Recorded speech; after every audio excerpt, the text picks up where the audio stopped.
Hi, this is David with David's Tutorials. Today I have a very serious tutorial for you and vlog post, and it's about managing your money.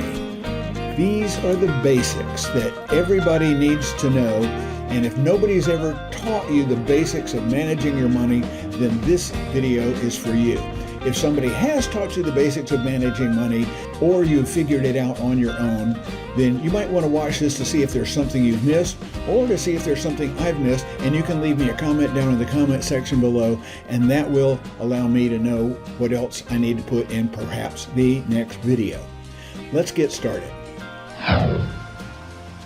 Now, the three things I want to cover in this video are your income, your outgo, and debt. I'm going to do this with several illustrations on a spreadsheet. You'll see that a little bit later in the video, but let's get started with a countdown first. The countdown, starting with number 3, is debt. Now, debt is the most insidious money management roadblock for most people anywhere. Debt is money that you owe, and when you borrow money, you know you had to pay interest on it. Interest is really nothing more than rent you're paying to borrow money. They give you money and you pay rent on it until you pay the money back, and then you don't have to pay the rent anymore. The biggest drawback to borrowing money is you're going to wind up paying a lot more than the money you need in rent on that money over the course of your loan. Now, you can figure this out for yourself, but just as an example, if you get a house mortgage, let's say you buy a $300,000 house and you get a 30-year mortgage on it, you're probably going to wind up paying $300,000 back in principal. Okay, so I've got the amount of the mortgage is $300,000, and I've looked it up here on a spreadsheet to see exactly how much you pay at a 6% interest.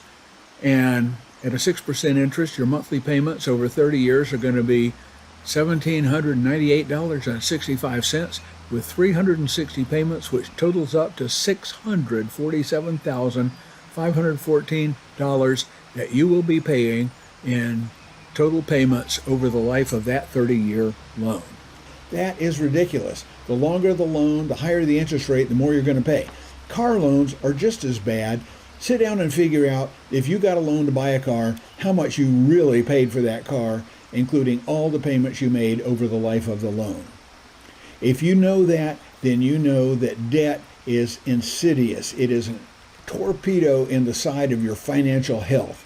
So the first rule you need to set for yourself is get out of debt. One of the worst vehicles for debt is credit cards.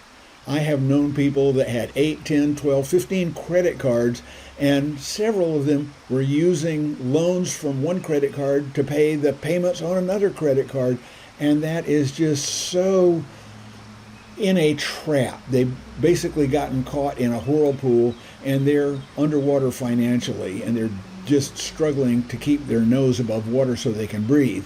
This is not a way to exist, and you're in very bad financial trouble. You need to go talk to a financial counselor if this is you. But if you only have 1 or 2 credit cards, or just a few, and you're able to keep up with the payments on those, then you need to pay attention here. Rule number 1 of getting out of debt is to pay off your credit cards. Stop using your credit cards. Cut them up if you have to. If you have more than 1 or 2 credit cards, cut up all the rest and don't use them. I have one primary credit card that I use for everything, and I have one backup credit card that I use just in case the primary card wants to know, oh, you just made this purchase in a strange city, and we're holding your purchase until we can verify that it was you, and it doesn't come through in time for me to complete the purchase, so I'll just get out my backup credit card. If you have more than 1 or 2 credit cards, stop using them. Cut them up. Shred them. Get rid of those accounts. Make sure they're closed out, of course. Pay them off and quit paying these outrageous credit card interest rates. Once you get to the point that all of your credit card bills are paid off and you're clear and up to date, don't ever charge anything on that credit card that you can't pay off in the next month. Most credit cards have a feature by which if you pay it off when it comes due, there's no interest. and that makes it a credit card of convenience. I do not advise you use debit cards. A lot of people like them, I know, but a debit card deducts the money directly from your bank account, and you have no recourse if something goes wrong. The money is just gone. If you have a credit card and something goes wrong, you generally have a recourse to have the charges reversed and refunded. For example, if somebody kind of bilks you out of something, they sell you this guaranteed mosquito repellent, only $15, and you buy it, and then they send you 2 bricks and say, put the mosquito on one brick and hit it with the other brick. You've just been defrauded. You can go to your credit card company and say, they defrauded me. I want you to reverse the charges or give me a chargeback on that one, and they will do that. So, number one, pay off all your credit cards, keep one primary credit card, maybe one backup credit card, and pay them all off at the time they come due. If you can't do that, then you're spending too much on the credit card. The next thing is loans. Look at whatever loans you've got, whether it's a rent payment is not a loan. I'm saying a house mortgage is a loan. A car payment is a loan. If you have a financial company that's given you a loan, look at those loans and work it into your budget to pay them off as absolutely soon as you can, because you need to get out from under the burden of paying interest whenever you can. You don't need to rent money. If you need to rent money, then you're probably spending more than you can afford. Okay? That's what we have there in the debt category. In other words, get out of debt as quickly as you can. You can have ongoing expenses every month, every year. That's not debt. That's just ongoing living expenses.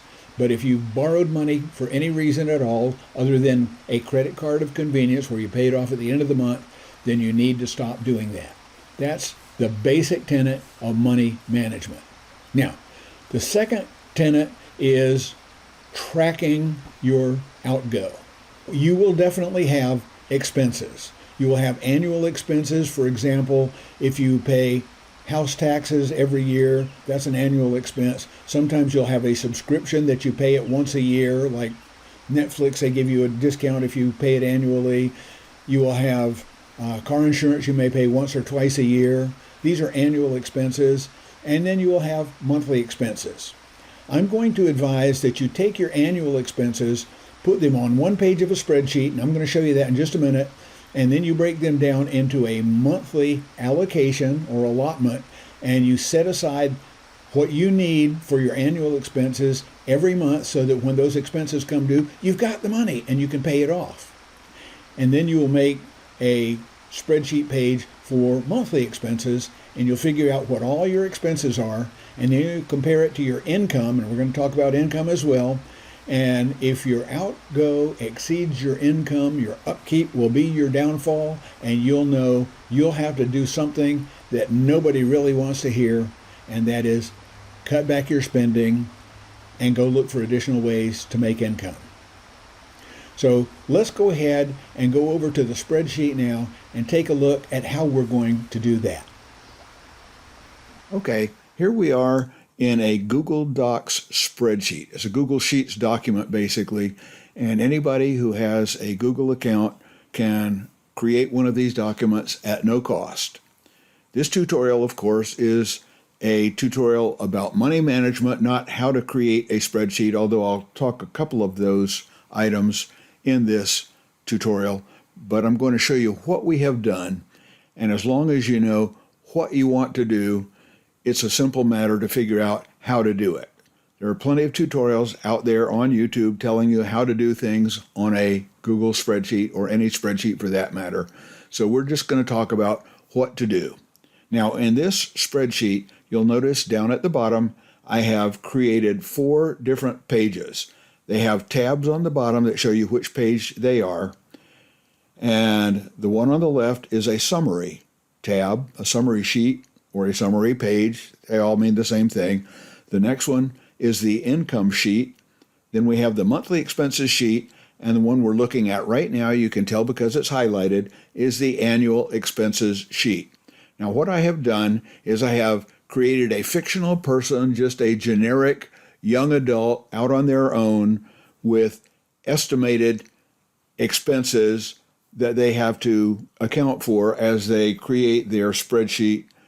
The guidance here is you need to replace the figures on this sheet with your actual figures that you get from looking up what you have spent in the past. Now, on the annual expenses page, we cover such things as car maintenance. You figure you might spend from a low amount of maybe $400 a year up to $1,200 a year, depending on whether you had to buy a battery or tires or windshield wipers or get the thing washed, whatever. And you have such things as car registration and inspection. You have renters or homeowners insurance. You have vehicle insurance. If you pay it annually, you may pay it quarterly, in which case you would multiply that times 4 and put it here. And you have health expenses. Again, replace these figures with your own expenses. Now, the reason we put the annual expenses on a different page is because what we really want to do is we want to calculate monthly expenses. So let's go ahead right now and click on the tab for the monthly expense page. And you can see here we have monthly expenses that include, I put right up here at the top, savings and charity, and those are not filled in yet. We'll do those in just a little bit. And we have other things such as rent or a house payment, and that'll be up to you, whatever it is you have as far as where you live. Utilities, groceries, transportation, basically all the expenses that you might encounter on a monthly basis, they need to be listed here. These are your ongoing expenses. Now, brought over from the annual page, we have the annual expenses. These figures here are brought over from that page. One of the things I'd like to point out to you is you don't have to physically copy them. You can put in a formula. Now, you'll notice if I click on this cell, the formula up here says we have gone to the annual expense page, cell D5. And that's easy to do. I'm going to show you one quick way to do that. Here we go, the high-end annual expense page. We have that in there, but I'm going to go ahead and hit the delete key on that one. Now I'm going to hit the equals key, and that's asking us for something. The easiest thing to do, I'm going to click on the annual expense page, and we are on car maintenance, high-end. Here we are, car maintenance, high-end. I'm going to click on that, and you'll notice it appears down here in your area where it has the formula that you're entering. But all I need to do at this point is just hit enter. And now if I look up here, it's gone to the annual expense page, cell D5. And that way, if over here on the annual expense page, you have to change this, say, oh, I need to provide $1,500 there, and then you come back to the monthly page, you'll see that this is also changed to $1,500 because it refers to that cell and you didn't have to type it in. The next thing we've done is on the monthly expense page is the formula in this cell takes this amount and divides it by 12, which you can see up here, and it does this for all of these. So you now have a monthly allocation expense. Now a little annotation here on my own protocol. Whenever I have a cell that has a colored background, that means don't type here because it's either a label such as this or it's a formula such as we have here. And that's just my own protocol for using a spreadsheet. Is a color background means don't enter data here because there's something else that needs to be there. Now we have all of our monthly expenses, and down here at the bottom we have another formula. You can tell up here it's the sum of all of the cells for the low-end total sum, and this is the high-end total sum. And those are our monthly expenses. Now we need to go to our income page, and we see here we don't have much on the income page. We just have your pay source, which is the paycheck from wherever you work, and that's how much this person earns per month. And they have a little side hustle going on here. They mow lawns at $75 per yard. They made $300 per month during the summer, and their total income is $4,500. Now over here on the summary page, we have our total summary for the total monthly income is here. And we can see we have our total expense in the low range here, and the difference between the monthly income and your expenses, which gives them $2,400 per month to spare. Now, as I said, this is just an example, and you can see up here, basically cell C5 minus C7. And here in the high range, I'm going to enter this data here so you can see what I do. I'm going to click on that cell to select it. I'm going to press the equals key, and I'm going to go back over to the expenses page and click on the high range expense and press enter. And that gives us the high range of our expenses of $4,300. Now we're going to enter our difference here. I'm going to press the equals key, and I'm going to say that is the monthly income minus the monthly expenses, and hit enter, and that leaves them only $117 per month if their expenses are in the high range. Having a summary page like this will give you a very good look at whether you need to cut back. If their expenses are really in the low range, then they've got a pretty good pad of money to work with. But now let's go ahead and go back to the monthly expenses page, and I will show you one other thing that we need to put in here. Notice that we have our savings item here, and we have our charity item here. My recommendation is that you put aside a minimum of 10% per month for savings, and you allocate 10% per month for charity. So how much is the monthly income? Monthly income is $4,500. So I'm going to put $450 in each one of these. 450, 450, whoops, 450, and 450. Now, because the totals down here are formulas, they have automatically updated, and now when we go back over to the summary page, you now are shy $783 per month. Well, this is an example that shows you what you need to do as far as whether you need to cut back, and if your figure here is a negative figure, then you know you need to cut back. So you can come up here and you can examine all of these other expenses you have, and you think, where can I cut back? What can I do? Like, for example, if you're eating out a lot, you can stop eating out. But besides cutting back, there's one more thing I want to tell you that you can do, and that is to increase your income. If you run out of money before you run out of month, if your outgo exceeds your income and your upkeep is proving to be your downfall, then you can also increase your income.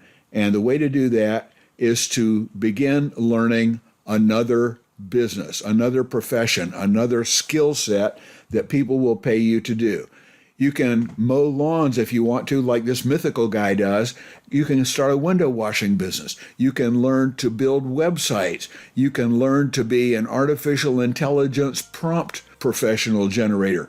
There are many things that people will pay you for. And I got to tell you something, whatever job you have right now, it's not going to last forever. You're either going to retire, they're going to downsize, they'll get bought out. You're going to lose that job eventually. So you need to start right now building up a skill set that people will pay you to do. There are many other things. Find something that you love to do, find out how to make money at it, and start right now to build your skill set to learn to be a high-level professional and better than most other people about it. And when you need it, you go out and make that money, and then you can increase your income, and therefore you'll not have a negative figure here on your summary sheet. And so there you have it. You've got your income, you've got your outgo, you've got your debt that you're going to take care of, and you're going to have a summary, and you're going to look at all of those outgo expenses and compare them to your income and see if and how you need to cut back. Chances are, if you're watching this video, you do need to cut back. If this has been helpful in any way, then please share this video with other people that you know need to see it. Give me a thumbs up so that I know and so YouTube robots know that you thought it was a video worth sharing with other people. Leave me a comment down in the comment section below that tells me how this has helped you or some other things that you think people need to be aware of when they want to gain control of their money. And if you're already a subscriber, thank you so much. I appreciate every single one of you. And if you're not, please go ahead right now, click that subscribe button and then the bell icon, and YouTube will let you know by email whenever I post another great video right here on David's Tutorials and Vlog Channel. Meantime, everybody have a wonderful day. Take care, and I'll see you in the next video. Bye-bye.